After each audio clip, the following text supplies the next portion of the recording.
Ծառուկյանն արդեն բանտում է։ Ինչպես նշում էր Փաշինյանը, եռաղլու խրեշը ոչնչացվելու է։ Նա սկսեց Ծառուկյանից, այժմ հերթը հասել է Կարապետյան ընտանիքին, իսկ հետո հավանաբար Քոչարյանին։ Սա ըստ էության նշանակում է մեկ բան. պետք չէ խաղալ պետության հետ և քեզ պետությունից ուժեղ ներկայացնել։ Նարեկ Կարապետյանին ազատությունից զրկելու համար ներկայացվել է միջնորդություն կենտրոնական ընտրական հանձնաժողովից համապատասխան թույլտվություն ստանալու նպատակով։ Ուժեղ Հայաստանը ըստ հասարակության մի մասի կարծիքի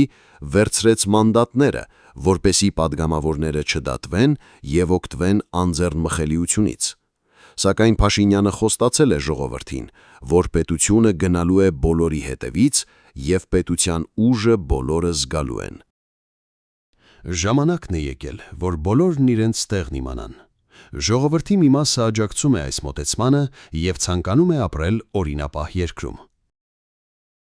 Այդ պատճառով շատերը կարծում են, որ ժամանակն է, որպեսզի նրանք, ովքեր իրենց գնահատմամբ տարիներ շարունակ վնաս են հասցրել երկրին և ժողովրդին, կրեն օրենքով նախատեսված պատասխանատվությունը։ Օրենքի առաջ բոլորը պետք է հավասար լինեն, անկախ զբաղեցրած պաշտոնից, ունեցած կարողությունից կամ քաղաքական ազդեցությունից։ Եթե պետությունը հետևողական է իրավական գործընթացներում և գործում է օրենքի շրջանակներում, ապա դա կարող է նպաստել հասարակության վստահության ամրապնդմանը և արդարության զգացման վերականգնմանը։ Միևնույն ժամանակ, կարևոր է, որ յուրաքանչյուր գործ քրնվի թափանցիկ, անկախ և արդար դատավարության սկզբունքներով։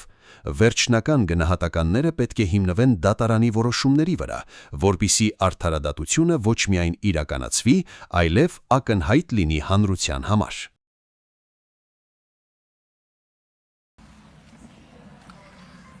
Շնորհակալ եմ, պարոն Թորոսյան, հարցի համար, շնորհակալ եմ նաև այս ընթացքում ձեր գործունեության համար, նաև հարց ու պատասխանների ընթացքում հարցերի պարզաբանման հնարավորության համար։ Հիմա կոնկրետ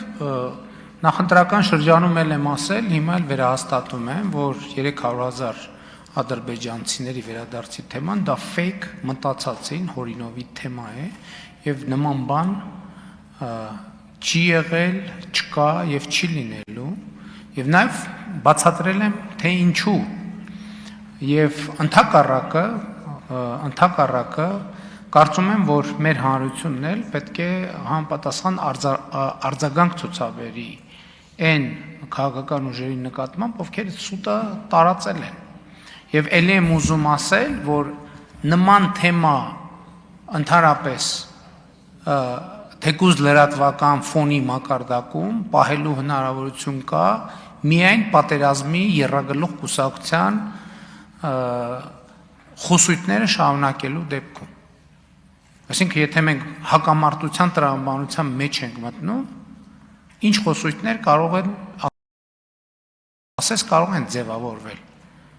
բայց խաղաղության օրակարգը և խաղաղությունը թեմաները, բոլոր թեմաները փակում է և փակել է և սրանում է իրողություն։ Ինչ վերաբերում է հարցի առաջին մասին, այո, ակնհայտ է, որ լայնածավալ ընտրակաշառքներ են բաժանվել և ակնհայտ է նաև, որ առաջին անգամ մեր պետությունը այսքան կարողացել է պայքարել ընտրակաշառքի դեմ և առաջին անգամ է, որ այս ծավալի ընտրակաշառքին ժողովուրդը հաղթել է։ Այս շատ կարևոր է, որովհետև նախկինում երբեք չի եղել դեպք, երբ որ այս ծավալով ընտրակաշառք բաժանվի և ժողովրդի ձայնը արտահայտվի։ Սա մի կողմից ցույց է տալիս մեր պետության ինստիտուցիոնալ հասունությունը, մյուս կողմից ցույց է տալիս, որ այդ ճանապարհը դեռ պետք է շարունակել։ Եվ ելի ուզում եմ ասել, որ ընտրակաշառք բաժանողներին Հայաստանի քաղաքական կյանքից արմատախիլ անելը այսօր այդ փաստի բերումով դառնում է օրակարգի առաջնահերթություն և հատ-հատ պետք է իրանց ուղղակի արմատախիլ անել բոլոր հնարավոր միջոցներով և մենք գնալու ենք այդ ճանապարհով։ Ինչի մասին ես նախընտրական շրջանում էլ խոսել եմ Եվ այդ խոսույթը ստացել է Հայաստանի Հանրապետության քաղաքացիների աջակցությունը։ Ուրիշ բան եմ ես ուզում ձեզ ասել, ես վիճակագրություն վերցրի, ցավալիորեն 2021 թվականից հետո ընտրակաշառքի գործերով որպես մեղադրյալ ներգրավված ոչ մի մարդ այսօր բանտում չի։ Եվ սա այն մեծագույն հարցն է, որի պատասխանը մեր դատաիրավական համակարգը պետք է տա։ Արձագանքեք։ Շնորհակալություն, պարոն վարչապետ, ես սովորաբար անդրադառնում եմ այն թեմաներին, որոնց մեջ մտնելով ես ինքս իմ մաշկի վրա զգում եմ դրանց ցավոտ էֆեկտը։ Եվ այս ստի ու կերձիքի ամբողջ ընթացքը իմ համար շատ ցավալի եղել նախընտրական քարոզարշավի ընթացքում։ Ես հասկացել եմ, թե ինչքան մեծ ու ահռելի վնաս է տվել դա բարոյահոգեբանական տեսանկյունից մեր քաղաքացու, մեր ընտրողի համար, գիտակցական եւ ենթագիտակցական ինչպեսի ահռելի ճնշում է եղել, ցավոտ, զգայական, վախեցնող եւ բարեբախտաբար մեր քաղաքացին այո հաղթահարեց։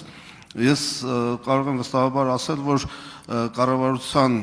խաղաղության օրակարգը հաղթում է, որովհետև ես երեք ընդունել եմ մի խումբ աշակերտների մարզային եւ նման հանդիպումների ժամանակ սովորաբար աշակերտները միշտ անվտանգային խնդիրներ են բարձրաձայնում, բայց անցած անգամ մենք խոսել են կրթական բարեփոխումների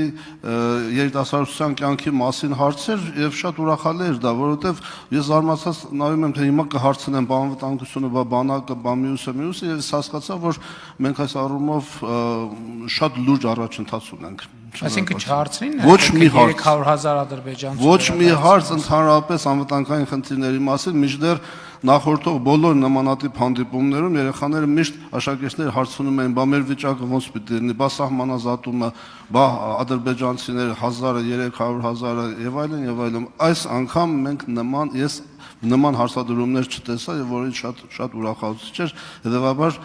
խաղաղության օրակարգը այսօր հաջողությամբ առաջ է ընթանում։ Շնորհակալություն։ Ես պաշտոնապես ասում եմ, պարոն Թորոսյան, որ Հայաստանի Հանրապետությունը տարածաշրջանային անվտանգության բոլոր